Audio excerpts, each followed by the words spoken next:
शुरू करो। अच्छा जी,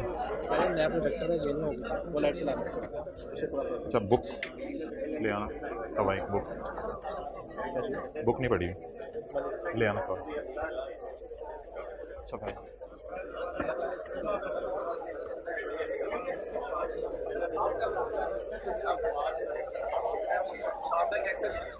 ये हाइब्रिड वाले हजरात अगर टाइम पे तशरीफ ले आया करें तो पूरी क्लास के अंदर बाहर निकलना और अंदर जाना इस तरीके से ना हो।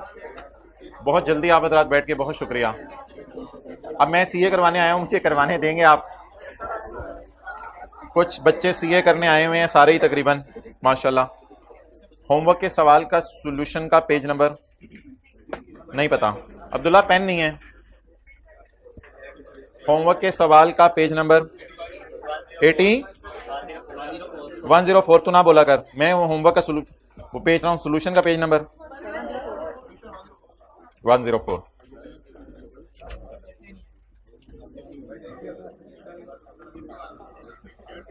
ओके,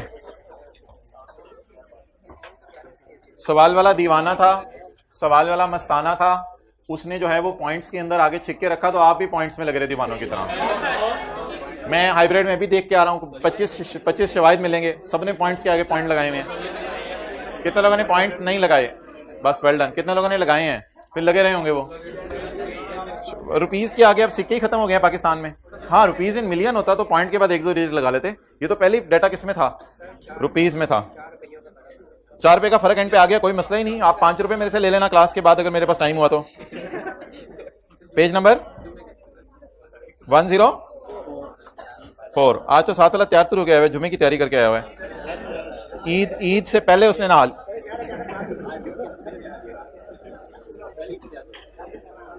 ओके,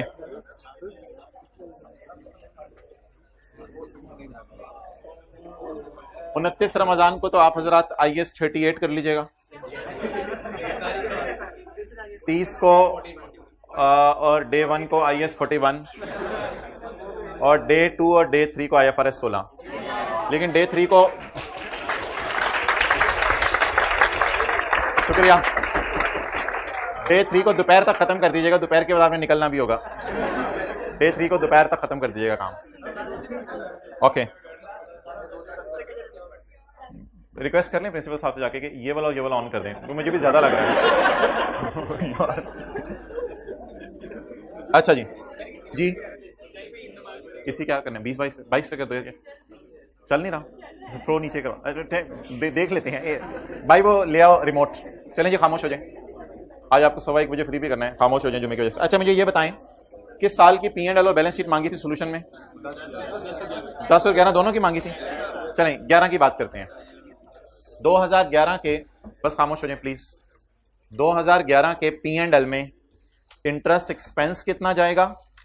और मेरी बातें गौर से सुना करें। 2011 के P&L में इंटरेस्ट, थ्रो नीचे कर दो उसका। 2000, अब आप लोग टाइम आके अपनी सारी जरूरतें पूरी करवा लिया करें तो बड़ा अच्छा हो। तो कल से ना आपने भी 11-23 पे आ जाना, मैं भी कुछ करूंगा 23 पे आके, इन सबकी जरूरतें पहले ही पूरी कर लें। अच्छा, 2011 के P&L में इंटरेस्ट एक्सपेंस कितना जाएगा? और 2011 की बैलेंस शीट में, मुसलसल मैं आपको देख रहा हूं, आप इसी की तरफ देख रहे हो। 2011 के P&L में इंटरेस्ट एक्सपेंस कितना जाएगा और 2011 की बैलेंस शीट में इंटरेस्ट पेएबल कितना जाएगा? इसके लिए कोई लाइन लगाने की जरूरत नहीं। इंटरेस्ट एक्सपेंस और बैलेंस शीट में इंटरेस्ट पेएबल, इसके लिए कोई लाइन लगाने की जरूरत नहीं।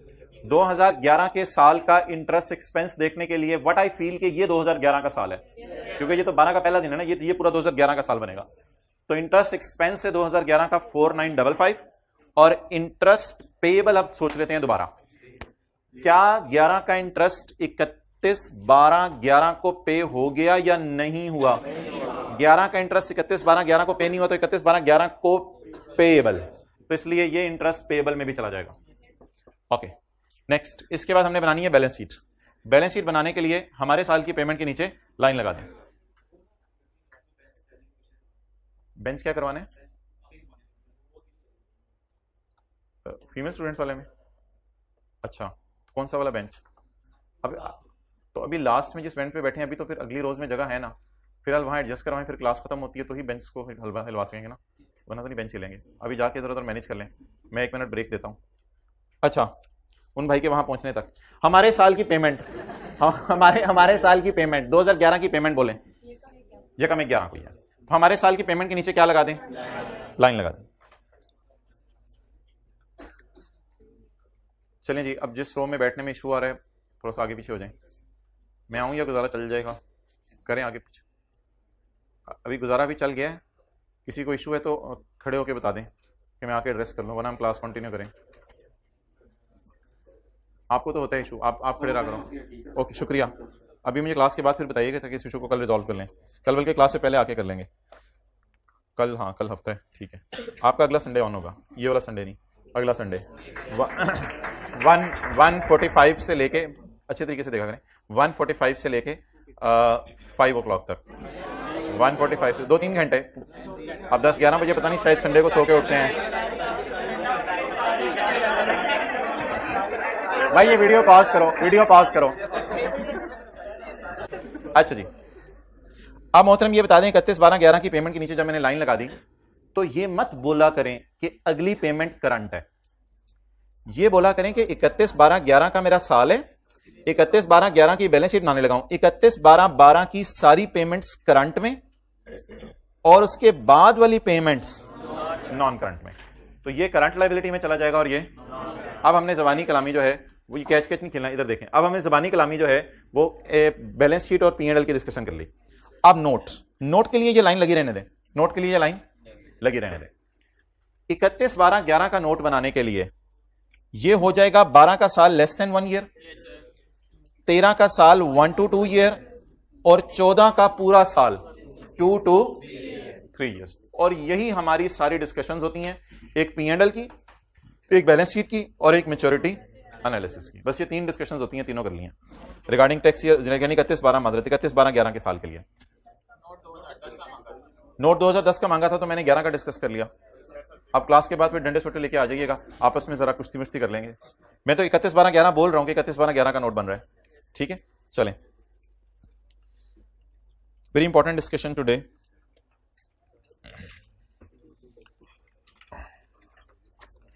You are suppose to come, वैसे तो आप कम हो ही चुके हैं, आप बहुत अच्छे हैं, वालिदैन आपको देख के बड़ा खुश होते हैं। ये वाला मेरा बच्चा जो है ना, ये माशाल्लाह बड़ा अच्छा है। Page 42, page 42, example number 1, page 42, सिर्फ नई किताबों में है, पुरानी किताबों के लिए कंपनी जिम्मेदार नहीं है। पेज 42। अच्छा जी, भाई चंदा जमा करना है कल, जिसके पास किताब ना हुई 10,000 रुपए लेके आने आप लोगों ने। Lease term is 4 years, lease term is and useful life is 6 years, useful life है 6 years। 2001, 2, 3, 4 आप एसेट को इस्तेमाल करेंगे, लेकिन 2005, 6 भी एसेट को इस्तेमाल किया जा सकता है, लेकिन आपने 4 साल के लिए लीज पे लिया। आपके पास परचेज करने की ऑप्शन है और आप सर्टन है कि मैं इसको परचेज करूंगा by paying 30 at end of, मैं इंशाल्लाह इसको परचेज करूंगा, जान दे दूंगा लेकिन परचेज करूंगा। इसका मतलब है 2005 और 6 के लिए आप इकट्ठे पैसे देंगे 2004 के एंड पे, at the end of lease term. ये परचेज ऑप्शन की प्राइस कब पे करनी होती है? 2001 का किराया देंगे, 2002 का किराया देंगे, 2003 का किराया देंगे और 2004 का किराया देंगे, और 2004 के एंड पर 30 रुपए आप पे करेंगे ताकि ये एसेट 2005 और 6 भी आप इस्तेमाल करें। अब जो लीज पेमेंट्स निकलेंगी वो कैसे निकलेंगी? सवाल में कभी डाउन पेमेंट भी आ सकती है, यानी in addition to rental, rental के अलावा आपको डाउन पेमेंट कर दें, शुरू में कोई पेमेंट कर दें। डाउन पेमेंट सवाल में गिवन नहीं है फिलहाल, अनलकीली सवाल में रेंटल भी गिवन नहीं है, हालांकि गिवन होने चाहिए थे, अनलकीली सवाल में रेंटल भी गिवन नहीं है। लेकिन सवाल में एक और चीज हम डालेंगे, परचेज ऑप्शन प्राइस। जी बोले 30। तो सवाल है how will the lease payments be calculated by lessee. Lessee lease की मद में क्या क्या देगा? हो सकता है डाउन पेमेंट दे, अगर कभी सवाल में दी हुई। लेसी रेंटल भी पे करेगा, कितने साल तक? 4 साल तक। रेंटल कितने साल तक पे करेगा? 4 साल तक। और लेसी साथ क्या पे करेगा बोले? परचेज ऑप्शन की प्राइस पे करेगा। रेंटल अगर कोई भी होगा, मिसाल के तौर पे एक्स है, इंटू 4 तो करना पड़ेगा आपको, ठीक है, क्योंकि रेंटल कितने पे करेंगे आप? 4 पे करेंगे, तो व्हाटएवर द रेंटल में भी। ये हमारी पहली बात डिस्कस होकर कंप्लीट हो गई। ये तब होगा, आज कोई खुला दिल दिखाए, रेड शर्ट खुला दिल दिखाएं भाई, इंतजार कर रहे हैं, इधर से खुला दिल दिखाने लगे। चलें, शुक्रिया, जज़ाकल्लाह बोल दिया करें साथ वाले, और मुस्कुरा के भी एक देख दिया करें, फिर अगले दिन आपके आने से पहले सीटें खुली होंगी। अच्छा जी, एग्जाम्पल नंबर 2। अच्छा मुझे ये बताएं कि ये कीबोर्ड है 4 साल के लिए, भाई ने लीज पे ले लिया, मैं लेसर हूं, 4 साल के लिए लीज पे ले लिया, और मैंने इसे कहा आखिरी 2 साल भी तुम रख लेना थोड़े से पैसे देके। आप बताएं ये इस कीबोर्ड को शुरू के दिन से एहतियात से इस्तेमाल करेंगे या मंड के इस्तेमाल करेंगे? मंड के क्यों इस्तेमाल करेंगे? एहतियात से इस्तेमाल करेंगे। अब इनको पता है कि 4 साल मैंने इसका किराया देना है, और 4 साल के एंड पे मैंने अच्छी खासी प्राइस देके इसको, या जो भी प्राइस हो, मैंने प्राइस देके इसको खरीदना है, तो 5वां 6वां साल भी मैंने ही इस्तेमाल करना है। तो क्या इन्होंने मुझे वापस करना है, या 2001, 2, 3, 4 भी इस्तेमाल करना है, और 5, 6 में भी इस्तेमाल करना है? 5, 6 में भी इस्तेमाल करना है। तो अगर आपको पता है कि एक चीज आपने 4 साल बाद खरीद लेनी है और 5वें 6ठे साल भी आपके साथ रहनी है, तो पहले दिन से आप क्या करेंगे? एहतियात से इस्तेमाल करेंगे या मंड के इस्तेमाल करेंगे? You understand? मंड के,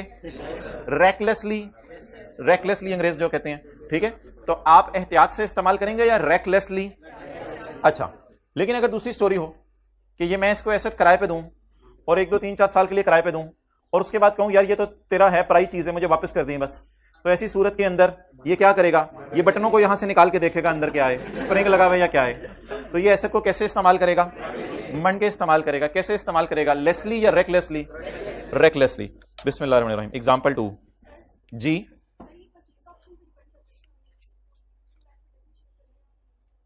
परचेज ऑप्शन पे डिपेंड नहीं करता, ये डेप्रिसिएशन की इन्होंने डिस्कशन अभी शुरू कर दी, जो यहां पे भी मैं कर नहीं रहा, लेकिन इन्होंने सवाल पूछे तो डेप्रिसिएशन इस केस में कैसे होगी? क्योंकि आपने परचेज कर लेना है, तो फिर आपको ओनरशिप ट्रांसफर हो जानी है। तो सवाल के अंदर देखते हैं कि क्या सिनेरियो बन रहा है।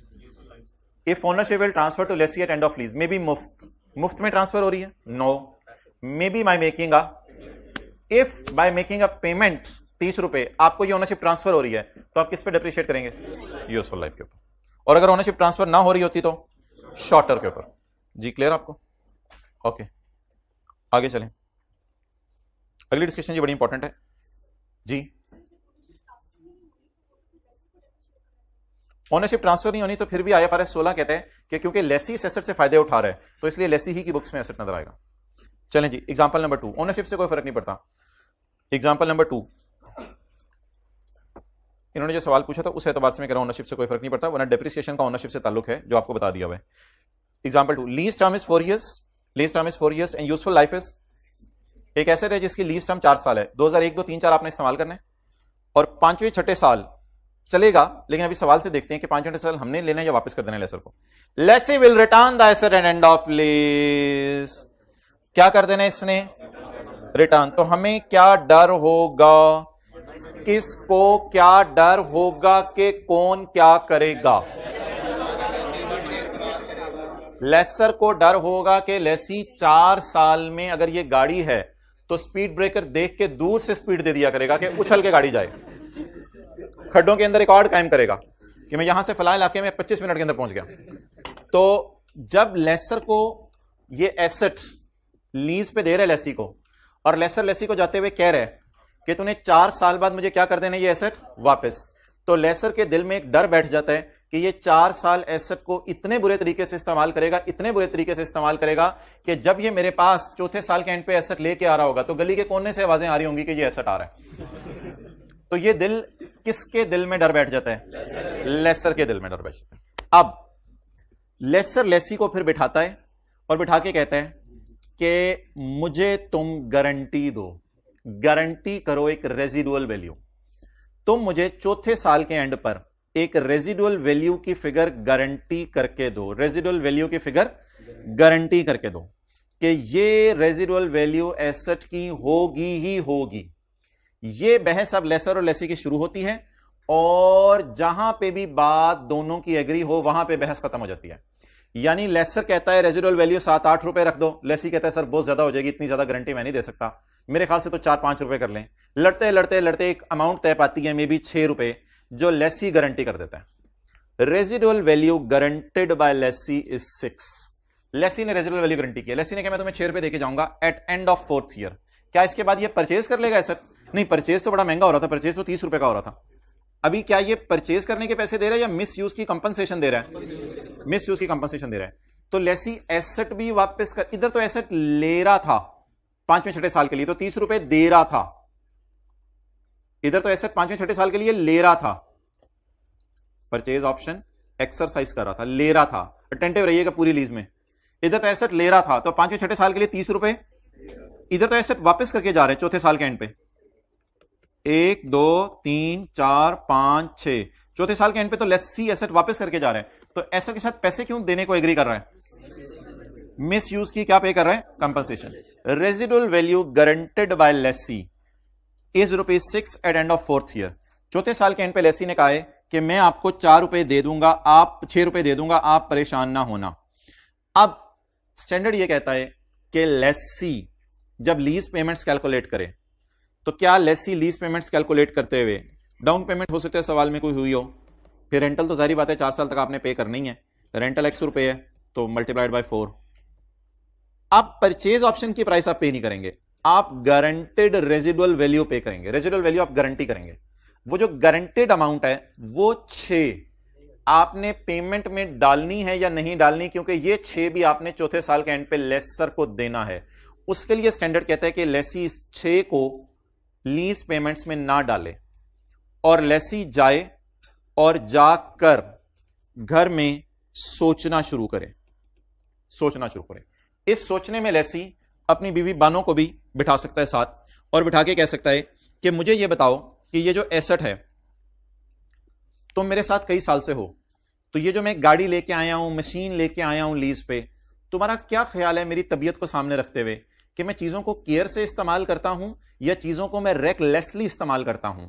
मैं ज्यूम कर रहा हूं कि बेगम ने बोला सरताज आप मेरी आंखों के ताज, आप जो है ऐसी बात ना करें, आप इतनी केयर से इस्तेमाल करते हैं, इतनी केयर से इस्तेमाल करते हैं कि 10-10 दिन चीज खोलते भी नहीं आप, तो वो चीज नई पैक फॉर्म में पड़ी रहती है, आप तो इतनी भी, तो सरताज आप चीजों की बहुत ज्यादा केयर करते हैं और मुझे उम्मीद है, और मुझे इस बात की उम्मीद है सरताज कि इंशाल्लाह ये एसेट चौथे साल के एंड पे बाजार में 7 रुपए तक बिक ही जाएगा।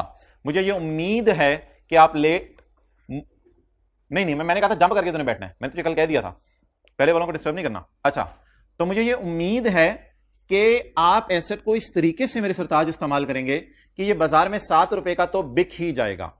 अब लेसी सोचने के बाद ये डिसाइड करेगा कि मैंने लेसर को कितने पैसे देने हैं। अब जब वो लेसर के पास जाएगा, लेसर को कहेगा लेसर ये एसेट मैं ले आया हूं, ये सारा अंदाजा लगा रहा है पहले दिन खड़े होकर, लेसर को कहेगा मैं एसेट ले आया हूं चौथे साल के एंड पे और अल्लाह का शुक्र है देख बाजार में 7 रुपए का बिक रहा है। लेसर कहेगा हाँ अल्हम्दुलिल्लाह 7 का बिक रहा है, तो मैंने तुझे कहा था 6 की मैं गारंटी करता हूं। लेसर कहते हैं नहीं नहीं नहीं भाई अब जरूरत नहीं है, अब जरूरत नहीं है, ऑलरेडी ये चीज बाजार में मुझे कितना दे रही है, तो तेरे से 6 लेके मैंने 4 डाल लें, कोई मसला ही नहीं, जा यार जा, मुझे तो मसला था कि पता नहीं तू क्या करके लाएगा इसका, तूने तो कुछ किया ही नहीं, मैंने तो तेरे से गारंटी कराई थी कि तू मुझे 6 दे दे, मुझे बाजार से ही कितना मिल रहा है। तो जिस गारंटी को लेसर बाजार से रियलाइज करा सके उस गारंटी को लेसी पे करेगा या पे किए बगैर आ जाएगा। असल में बहस इस पे थी कि एसेट की रेजिडुअल वैल्यू एंड पे क्या होती है, तो लेसर ने लेसी को कन्विंस किया, और बड़ी इंपॉर्टेंट बात है, लेसर ने लेसी को कन्विंस किया और कहा 6 रुपए मुझे गारंटी कर। लेसी ने कहा 6 की गारंटी छोड़, मैं 7 वाली चीज तुझे वापस ना कर दूं। लेसर ने कहा इससे तो अच्छी और कोई बात ही नहीं, मैं 7 वाली चीज वापस कर दे। अब लेसी को कोई अमाउंट पे करने की जरूरत नहीं है। What is the guarantee expected to be paid by lessee? 0। वो कितने वाली चीज उसके पास लेके गया? 7 वाली, और वो बाजार के अंदर 7 की अगर लेसर बेच देगा तो लेसर ऑलरेडी 6 से ऊपर कमा लेगा, तो लेसी कहेगा मैंने मिसयूज किया ही नहीं, तो फिर मिसयूज की कंपनसेशन काहे की। Lessee expects that asset will have a residual value of ₹7 at end of, ये लेसी सोचेगा। लेसी सोच के अब बताएं लेसी क्या सोचेगा कि मैं कितने वाली चीज वापस करूंगा? 7 वाली। अब गारंटी एसेट की फॉर्म में ही वापस कर दी है या पैसे देने पड़ेंगे? एसेट की फॉर्म में ही वापस कर दी। But it may happen that a different scenario occur. लेसी ने बेगम से जाके पूछा, चलो दूसरी बेगम कर लेते हैं लेकिन अकाउंटिंग तो एक ही होगी ना। चलें एज्यूम करें लेसी ने बेगम से पूछा कि बेगम आपका क्या, वो अब सिनेरियो खत्म हो गया, बिल्कुल ये इंडिपेंडेंट सिनेरियोज हैं। बेगम से जाके पूछा बेगम आपका क्या ख्याल है इस एसेट को मैं कैसे इस्तेमाल करूंगा? सरताज तंग ना किया करें, तंग ना किया करें, हाँ, आपने इस एसेट के साथ जो है सलूक करने ना मुझे पता है, तो इसलिए जो है वो खुदा के लिए जो है वो मेरे से ऐसे सवाल पूछा करें, जाए अपना काम करें। तो लेसी ने सोचा, लेसी ने, कि मैं इस एसेट को अगर उसके पास लेके भी जाऊंगा एंड पे तो इसकी रेजिडुअल वैल्यू उस वक्त 3.2 तक होगी। अब लेसर बाजार लेके जाएगा एसेट को, बाजार से 3.2 रिकवर कर लेगा। लेसर बाजार लेके जाएगा एसेट को, बाजार से जाके 3.2 रिकवर कर लेगा, और 3.2 रिकवर करके लेसी को कहेगा कि अल्लाह का शुक्र है तुम्हारी गारंटी जो थी 6 की, उसमें से 3.2 तो मुझे कहीं से मिल ही गए हैं। अब तुमने जो मिसयूज करना था वो इतने बुरे तरीके से मिसयूज नहीं किया कि वो बाजार में 0 रुपए का। अब ऐसा करो कि तुमने मेरे से वादा किया था तुम मुझे 6 रुपए दोगे या 6 की चीज दोगे। तुमने एक ही बात है, तुम मुझे 6 रुपए दोगे या 6 की चीज दोगे। तुमने मुझे 6 की चीज देने का वादा किया था, और अल्लाह का शुक्र है तुम 3.2 तक की चीज ले आए हो। 6 माइनस 3.2, 2.8 वो अमाउंट है जो लेसी पैसे की फॉर्म में किसको देगा। तो ये गारंटी हमेशा पैसे में देनी होती है या एसेट की फॉर्म में भी दे सकते हैं? एसेट की फॉर्म में भी दे सकते हैं। अब जरा तसल्ली से देखिएगा, एक मिनट। एक बात है एग्रीमेंट की और एक बात है लेसी की सोच की। एग्रीमेंट वाली बात एग्रीमेंट में लिखवाई जाएगी, और लेसी की सोच वाली बात स्टैंडर्ड ने लेसी की सोच पे छोड़ दी है कि लेसी अपने अकाउंटेंट को जो मर्जी सोच के बता दे। बहुत सी चीजें अकाउंटिंग में सोच पे चलती हैं। प्रोविजन फॉर डाउटफुल डेट का रेट सोचा जाता है और लगा दिया जाता है। डेप्रिसिएशन में लाइफ अंदाजा लगाई जाती है और उसके ऊपर डेप्रिशिएट कर दिया जाता है। बहुत सी चीजें अकाउंटिंग में सोच के मुताबिक चलती हैं, सफों पे नहीं लिखी होती। याद रखिएगा, ये जो चीज लेसी ने घर आके सोची है ये लीज एग्रीमेंट का पार्ट नहीं बनेगी, और ना ये वो चीज लेसर को बताएगा कि मेरा अंदाजा है कि मैं अच्छे तरीके से इस्तेमाल करूंगा, मेरा अंदाजा है या मैं बुरे तरीके से इस्तेमाल करूंगा। ये चीज नहीं बताएगा। जिस वक्त लेसी और लेसर का एग्रीमेंट हो रहा होगा, इधर रखें टेंशन, जिस वक्त लेसी और लेसर का एग्रीमेंट हो रहा होगा तो एग्रीमेंट में गारंटेड रेजिडुअल वैल्यू लिखवाई जाएगी कितनी? 6, कि मैं गारंटी करता हूं कि 6 वाली चीज मैं वापस करके जाऊंगा। बस अब समझ आएगी आपको, मैं 6 वाली चीज वापस करके जाऊंगा, मैं तुम्हें गारंटी करता हूं।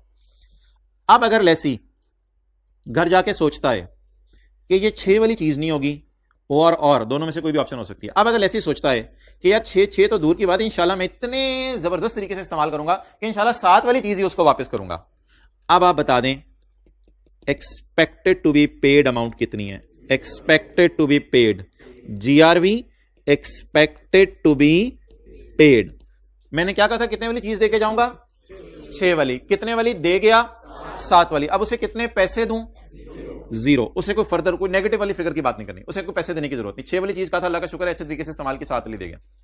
लेकिन अगर खुदा ना खास्ता लेसी ये सोचता कि मैं उसे 6 वाली चीज दूंगा, लेकिन मुझे अपनी तबीयत के एतबार से पता है कि स्पीड ब्रेकर आते ही मेरे मुंह से जो है वो राल टपकने लग जाती है कि यार जरा उछल के देखते हैं, तो अब वो मेरी तबीयत है और वो बदल नहीं सकती। तो लेसी ने कहा यार मेरे ख्याल से तो मैं उसे 3.2 वाली चीज वापस करूंगा, मेरा नहीं ख्याल, मुझे अपने से नहीं लगता कि मैं इतनी अच्छी हालत में से वापस करूं। तो लेसी ने सोचा कि मैं 3.2 वाली चीज वापस करूंगा। अब लेसर कहेगा तूने 6 वाली चीज वापस लानी थी, लेसी कहेगा माजरत मैं तो 3.2 वाली चीज वापस लाया हूं। लेसर कहेगा मुझे आप गारंटी पे करो। आउटफ्लो कैश की फॉर्म में कितना होगा? 6 माइनस 3.2 इज 2.8। तो एग्रीमेंट में से ये फिगर माइनस किया करेंगे, अगर जवाब नेगेटिव में आ गया तो इग्नोर, और एग्रीमेंट में से ये वाली फिगर माइनस किया करेंगे, अगर जवाब पॉजिटिव में आ गया तो आप इसको ले लेंगे, नोट कर लें। आपने अपने आंसर स्क्रिप्ट पे कौन सी फिगर लिखनी है? ये आपने किस फिगर को लीज पेमेंट्स में डालना है, या उधर 0 को और इधर 2 पॉइंट, ये वाली फिगर्स किस में दी होंगी? ऊपर वाली क्वेश्चन में, और ये वाली आप लोगों ने यूज करनी होंगी पेपर में। क्या वादा किया था, कितने वाली चीज देगा? 6 वाली। सोच रहे कितने वाली दे दूंगा तो कोई पैसे ना दे। क्या वादा किया था, कितने वाली चीज देगा? कितने वाली दे दी? 3.2 वाली, बाकी फिर कंपनसेशन दे दे। अब सवाल पूछ लें, क्या चीज? ये जो लेसी की सोच है ये एक फेयर वैल्यू होगी, और ये अंदाजा होगा लेसी का कि मैं किस तरह इस्तेमाल करता हूं। लेकिन ये फिगर ना दोनों लड़ के एग्री करेंगे। दुकान पे कभी सूट खरीदते हो आपने, लड़ाई देखी है दुकानदार में और कस्टमर में? मैं बाजी में नहीं कह रहा हूं, कई दफा बाजी भी लड़ाई कर रहे होते हैं। तो दुकानदार में और कस्टमर में कभी लड़ाई देखी आपने? तो ये वो वाली लड़ाई करके अमाउंट एग्री होगी, 6 रुपए।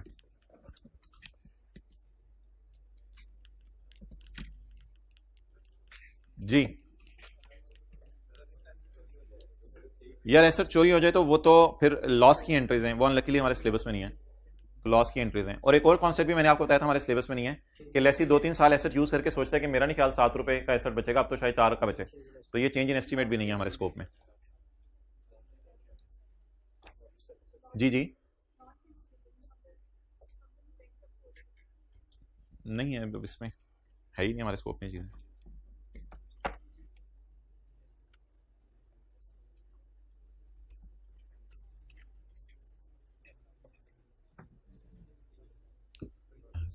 लाइसेंस 300 वाला या 500 वाला है, आप कंफर्म कर सकते हैं, मैंने मीटिंग करनी है।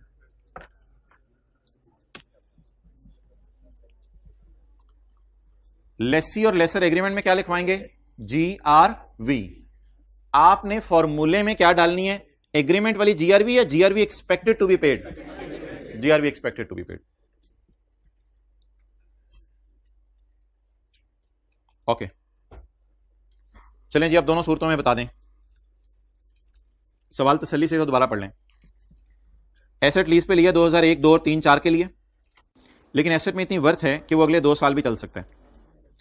लेसी ने ये सोचा है, ये एग्रीमेंट में लिखवा दिया कि इंशाल्लाह मैं ये एसेट वापस कर जाऊंगा। लेसर ने कहा ठीक है 4 साल के एंड पे तुम वापस कर जाना, लेकिन लेसर जाते कहा ओ ठहरो यार, तुमने तो 4 साल बाद मुझे वापस करके जाने, खटारा करके चीज। लेसी ने कहा आपको कैसे पता चला? मैं तो यही सोच रहा था। बैठो जरा, एग्रीमेंट में एक शिक डालो, क्या कि तुम मुझे गारंटी करो कि तुम मुझे कम से कम 6 वाला एसेट देके जाओगे। तो अब वो गारंटी लिखवा ली गई 6 की। उसके बाद लेसी की सोच है, अब घर जाके स्टैंडर्ड कहता है वो जो मर्जी सोचे, अकल लगा के उस सोच के मुताबिक वो फैसला करेगा। एग्रीमेंट में कितनी लिखवाई गई? एग्रीमेंट में ये लिख लिया हमने, agreement. Compute the amount of guaranteed residual value to be used by lessee while calculating the lease payments, assuming lessee expects that SL will have a fair value या residual value of। अगर lessee सोच रहे कि and पे 7 वाली चीज वापस करूंगा, तो वादा था 6 वाली करूंगा, कर रहे 7 वाली, तो पैसे कितने देके आएगा? कोई भी नहीं। As residual value at end of lease is 7, so lessee will pay nothing। अब जब फॉर्मूला लिखेंगे, डाउन पेमेंट भी डालेंगे, रेंटल भी डालेंगे, और GRV expected to be paid डालनी है, बड़ा बड़ा करके लिखें। GRV नहीं डाल देनी उठा के 6 रुपए, GRV के साथ बड़ा बड़ा लिखें, एक्सपेक्टेड टू बी पेड। भाई ये किताब में भी डलवा दो अब्दुल्ला अगली दफा, GRV expected to be paid डालनी होती है। और अगर वादा किया था 6 वाली चीज देंगे और वादे से मुकर गया और 3.2 वाली चीज दी, तो और कितने देगा? As residual value is 3.2, so lessee is expected to pay 2.8। So what is now, what is agreed in both? 6, but what is paid in first scenario? 0। what is paid in second scenario? अच्छा, ये paid है या lease के पहले दिन अंदाजे लगाए जा रहे हैं? अंदाजे। उस वक्त पे हो ना हो उसकी बड़ी एक कॉम्प्लिकेटेड एंट्रीज होती हैं फिर, क्योंकि आपको पता है इन द एंड एसेट जरूरी नहीं बाजार में 3.2 का ही हो या 7 का ही हो, वो एंट्रीज आखिरी साल वाली हमारे स्कोप में नहीं है। तो हमने ये अंदाजे सिर्फ कब लगाने हैं? जब लीज क्या हो रही होगी? स्टार्ट। लीज के स्टार्ट पे ये अंदाजे लगा देने हैं। क्या चीज? क्वेश्चन साइलेंट है तो उसमें GRV दी नहीं होगी, बस फिर क्या करें? फिर GRV तो उसमें होगी नहीं। अच्छा, अब इसको रिवाइज करें, इधर ही कहीं दिया हुआ है, हाँ पिछले सफे पे। मैं आपको 1-2 मिनट दे रहा हूं, एक एक करके बातों को। आपने मुझे सिर्फ ये बताना है कि लीज पेमेंट हमने पेपर में अपने सवाल में कितनी यूज करनी है। Expected to be paid, lessee ने जी गारंटी कर दी है 6 मिलियन की। घर आके क्या सोचा है? सवाल कुछ कह ही नहीं रहा, सोचा ही नहीं, फिर क्या करें? अब तो हम पेपर में एग्जामिनर ने हमारे साथ गड़बड़ कर दिया, फिर अब हम क्या करें? मेरे ख्याल से तो 6 ही ले लें, अब सिफर लेने की जरूरत नहीं है, बस ठीक है। Lessee will include 6 in lease payments, lease payment 6 ही ले लें। लेसी ने वादा क्या किया है? 6 वाली चीज देगा, तो बस 6 ही डाल दें पेमेंट के अंदर, शायद चीज फारागी करके दे। आगे चलें, अगली मिसाल मजे की है जिससे आपको असल बात समझ आएगी। Residual value of machine at end of lease is estimated at 15। ये मुझे बताएं कौन सी वाली फिगर है? Is estimated at 15। Residual value is, ओ यार ना कर, residual value is estimated at 15। सोचें सोचें सोचें, ये कौन सी वाली फिगर है? रेजिडुअल वैल्यू अंदाजा लगाई है, कितनी अंदाजा लगाई है? 15। अंग्रेजी की मार नहीं खानी, ये दोनों डायग्राम्स इकट्ठे खोल के चलते हैं। रेजिडुअल वैल्यू का अंदाजा क्या लगाया? एंड लेसी हैज गारंटेड, तो अगली लाइन पढ़ के और क्लियर हो जाना था, अगली लाइन पढ़ के क्लियर हो जाना था। और लेसी ने कितनी गारंटी की? अब एग्रीमेंट वाली बता दें। 15, अभी तक 10। सोच, वादा क्या किया था कितनी वाली चीज देगा? अंदाजा क्या कितनी वाली दे आऊंगा? तो कितने पैसे और देने पड़ेंगे? इस तरह नोट कर लें, मुझे थोड़ा सा मसला लग रहा है आप लोगों में, पंगा कोई करके आएंगे पेपर में, आप इस तरह नोट करें सोल्यूशन।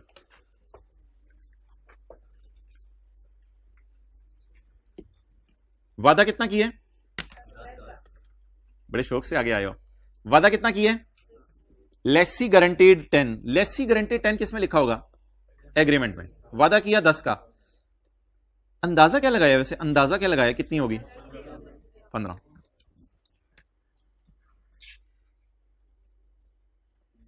तो ये एक वर्किंग का पैटर्न सा जहन में रख लें।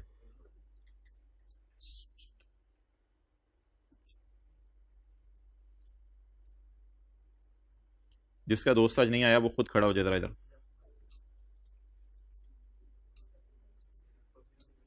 दोस्ती छोड़ दें उससे, ऐसे दोस्त से, चालाक दोस्त से अकलमंद दुश्मन बेहतर है।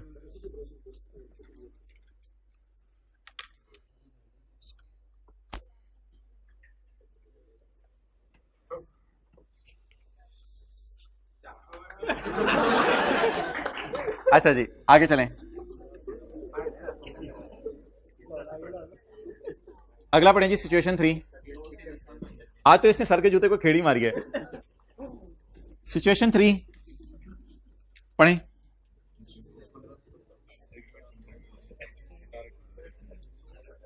लेसी ने गारंटी कितनी की है? एग्रीमेंट वाली कितनी है? हाँ यार मैं जा रहा हूं। लेसी ने गारंटी कितनी, एक दरवाजा इधर बनवा दो। लेसी ने गारंटी कितनी की है? 18। एग्रीमेंट में फिर 18 डालेंगे। अंदाजा क्या लगाया कि मशीन की रेजिडुअल वैल्यू क्या होगी? 15। अब जरा इस तरह देखें, कितना वादा किया, कितने वाली चीज देंगे? क्या ख्याल है कितने वाली दे के आएंगे? तो फिर पैसे और कितने देने पड़ेंगे? रोकड़ा, कायदे आजम के नोट मिल गए। तो दैट इज नाउ 3।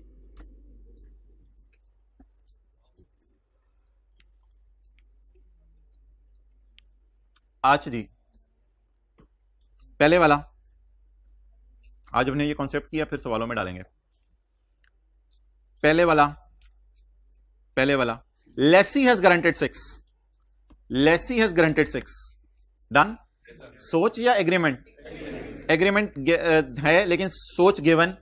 तो मैंने कहा था फिर मजबूरी में क्या कर लें, 6 ले लें, फिर 0 ना लीजिएगा, एग्जामिनर को बुरा लग जाएगा, कहेगा मैंने फिगर दी है तो उसको शोभा लगा दिया। तो इसलिए इसकी फिगर पे यूज कर लीजिएगा। एग्जामिनर था एक हमारी गली में था, कंपनी ला के पेपर चेक करता था, उसने मुझे बताया था। अब तो वो भी चले गए हैं। अच्छा जी चार्टर्ड अकाउंटेंट थे क्या? बीए से चेक कराने आए अपने? ओके लेकिन ऑब्वियसली कॉन्फिडेंशियल उन्होंने भी रखा, मैंने भी रखा है। उन्होंने बिल्कुल नहीं बताया किस किस के पेपर आए और मैंने भी नहीं पूछा। अच्छा जी कॉन्फिडेंशियलिटी। अब टाइम ज़ाया करते हैं, सवाल कर लेते हैं कोई नॉर्मल सा लेसी का, क्योंकि कल फिर हमने लेसर शुरू करना है। क्या अगली नस्ल? अच्छा इतने सवाल होंगे, तेरी सोच है डाउन पेमेंट की। एक बस कर दें। क्या चीज? नहीं वो सिक्योरिटी तो नहीं है कोई। Question number 4, 5 page 73।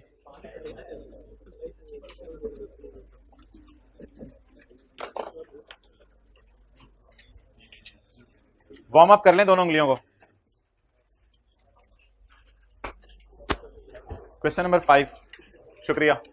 Lease commenced on, chapter IFRS 16 के। लीज कमेंस्ड ऑन 1 अप्रैल 2007।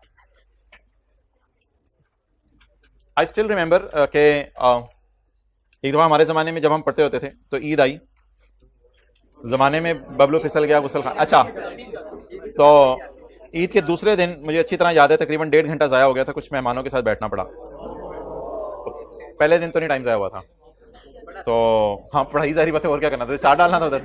ईद वाले दिन बाहर करके 4 डाल के बैठे हो, तो बस अब ये भी क्या क्या कर सकते हैं। और बकरा ईद हो तो हम यही कह देते बस कमरे में गोश्त भेज दीजिएगा, बकरा इंशाल्लाह अगली ईद पे देख लेंगे।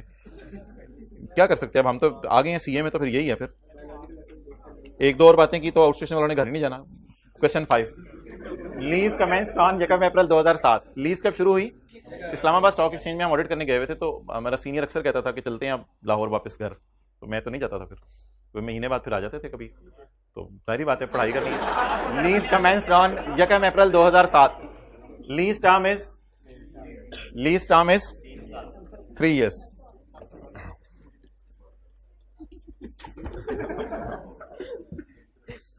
असल में हम 3 बंदे थे, तो हम 2 जरा मौलवी थे, एक मौलवी नहीं थे हमारे। तो वो फिर जब हम आगे पीछे नमाज पढ़ने जाते थे फिर वो टीवी देख लेते थे, वरना हम तो उनको चलाने नहीं देते थे। तो lease commenced on 1 April 2007। Lease कब शुरू हुई? 1 अप्रैल 2007 को। और लीज टर्म कितने साल है? 3 साल। Annual rental payable in arrear, बोले बोले कितना? 30,000 सालाना रेंटल है। Interest rate, hint, amortisation schedule अभी हम बनाएंगे एज पर लीज का ईयर एंड। अमोर्टाइजेशन के शेड्यूल बनाएंगे एज पर। अभी आप हजरात जो है रिक्वायरमेंट ना पड़े, मुझे बता दें मैंने एसेट किराए पे कब लिया? 1 अप्रैल 7 को। कितने साल के लिए किराए पे लिया? 3 साल के लिए। पहला किराया कब पे करना है? फर्स्ट पेमेंट 31 मार्च 8 को, तो दूसरी 31 मार्च 9 को, तो तीसरी 31 मार्च 10 को। तो इसलिए नॉर्मल तरीके से 12-12 महीने बाद हमने क्या करना है? किराया पे करना है। अब इंटरेस्ट रेट साल वाला ही यूज कर लें, बिल्कुल, क्योंकि रेंटल जो है वो कितने अरसे बाद दिया जा रहा है? साल बाद। तो सिंपल से 3 किराए हैं, इनको प्लॉट कर दें। तो लीज पेमेंट्स बता दें कैसे निकालेंगे। Working number 1, lease payment,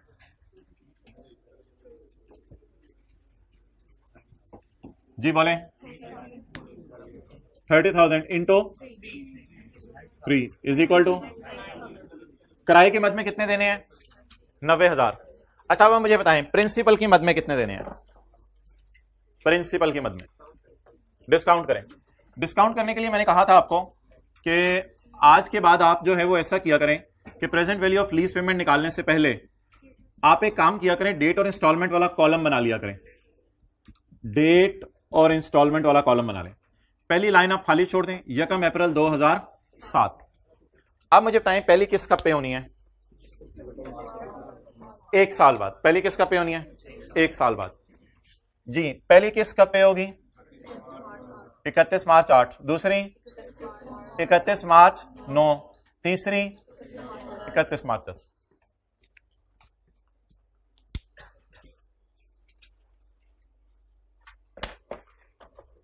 okay, पहली लाइन खाली छोड़ दें क्योंकि यहां पे क्या आएगी? पीवी। किराया बोले, दूसरा, तीसरा। अच्छा अब अगला काम बताएं, कितनी दफा आपको 30,000 नजर आ रहा है? 3 दफा।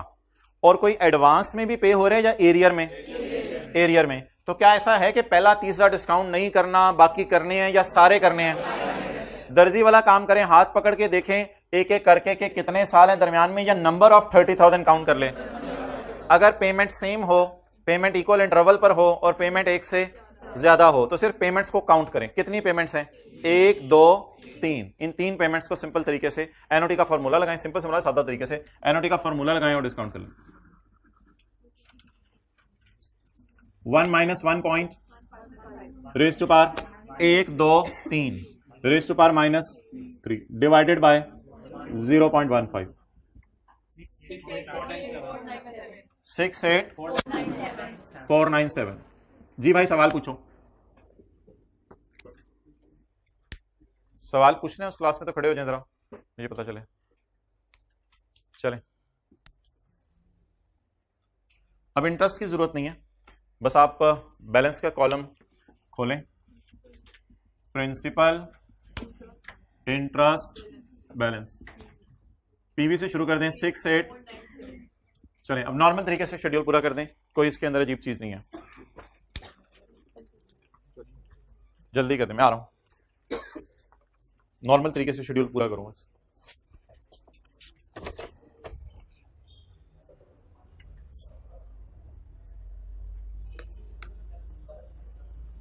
नहीं सब आइएगा।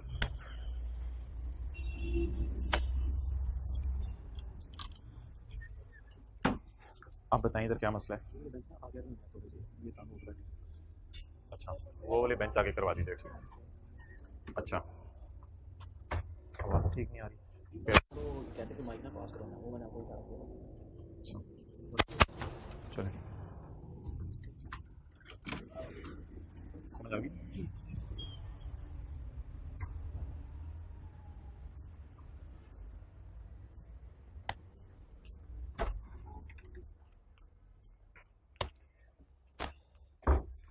यार इतनी खूबसूरती से नोट ना कर, थोड़ी स्पीड भी तेज कर।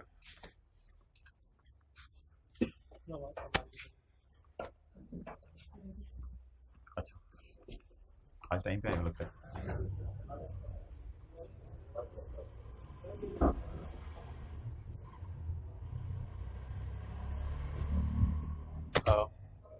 आवाज़ कम आ रही है बॉयज़ वाले हाइब्रिड में, वो कह रहे हैं। और दूसरा एसी भी सेट करना है।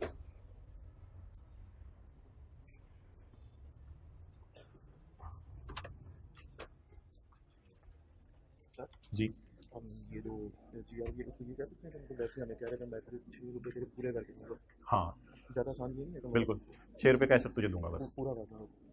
अब जैसे भी पूरा करे, एसेट देकर करिए, कैसे ठीक है आप। जी मोहतरम, इंटरेस्ट 10975 19725 48772 48772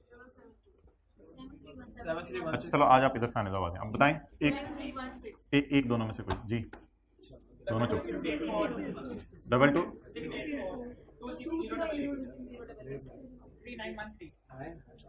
ये घर से निकाल के लाए होते इतनी जल्दी बोला है। अच्छा चलो, मैं इसलिए बोल दिया था, आप बुरा नहीं मानते। -1 या +1 कोई नहीं, चलता है तो खैर है। आप लोग खुद ही कहते हैं इतना थोड़ा बहुत तो चलता है, बस चलने दें। बिल्कुल कोई मसला नहीं, बंद कोई मसला नहीं। 1 2 3 4 आ जाए, नो प्रॉब्लम एट ऑल। इसी तरह पेपर में छोड़ देना है, अगले सवाल भी करने होते हैं। कोई बच्चा क्लास में पहले साल की जनरल एंट्रीज कर दे। कोई बच्चा क्लास में ईयर एंड पढ़े जरा, पट्टी हटा के 31 दिसंबर है, ईयर एंड 31 दिसंबर है। लो जी कर लो गलते, पढ़ लो कान। पहले साल की एंट्रीज इंशाल्लाह सही करेंगे। याद रखिएगा 9 महीने का इंटरेस्ट और 9 महीने की क्या, 2 महीने की डेप्रिसिएशन। हो गया, क्या मसला था? ठीक,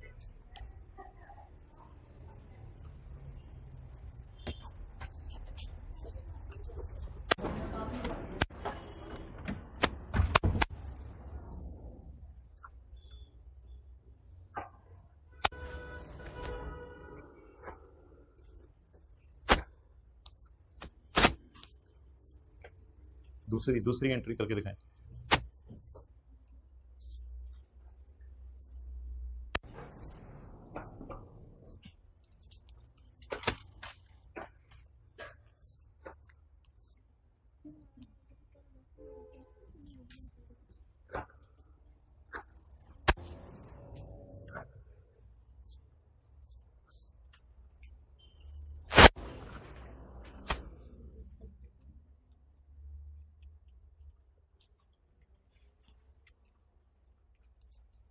साथ को कौन सी पेमेंट हो रही है कैश में?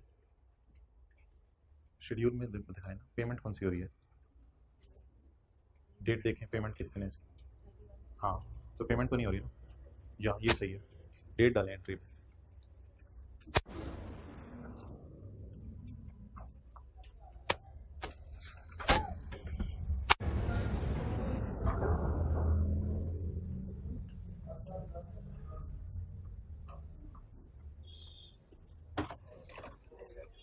अगला शुरू कर दो।